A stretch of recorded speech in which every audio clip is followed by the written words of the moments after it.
कि आप सभी देख रहे हैं बोर्ड की ओर, वह क्या है बिहार बोर्ड 10th क्लास का इंपॉर्टेंट क्वेश्चन में से एक है। ठीक है, जैसा कि सभी इंपॉर्टेंट चैप्टर है उसमें से एक इंपॉर्टेंट चैप्टर है एपी।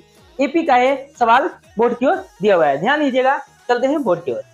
कह रहा है कि दो, अरे क्या है, डब्बा है बराबर 8 तो मान निकाल। ठीक है, यहाँ पे कह रहा है कि देखिए ये आपको दिया प्रथम पद, क्या है दूसरा पद, तीसरा पद।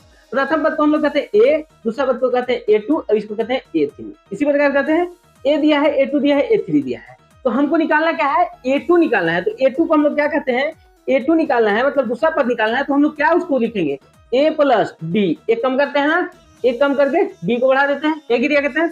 तो ए प्लस डी का वैल्यू हम लोग को निकालना है, इसी का वैल्यू निकालना है, पता हम लोग को नहीं है। अब ए प्लस 2D दिया है, ए प्लस 2D बराबर कितना दिया है, तीसरा पद दिया है 8। ठीक है, तो ए का वैल्यू आपको, प्रथम पद का वैल्यू तो आपको पता है, ए का वैल्यू कितना है 2 प्लस 2D बराबर कितना हो गया 8। 2 प्लस में इधर है तो माइनस में, तो घटेगा तो कितना हो गया 6।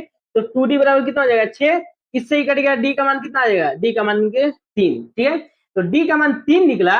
तो यहाँ पे कह रहा है कि हमको निकालना है किसका, हमको निकालना है आपको दूसरा पद निकालना है। तो दूसरा पद माने ए प्लस डी निकालना है, तो ए प्लस डी का वैल्यू निकालना है। तो ए का वैल्यू हो गया कितना 2 और डी का वैल्यू 3, तो 3 2 कितना हो गया 5। यही आपका हो जाएगा आंसर 5।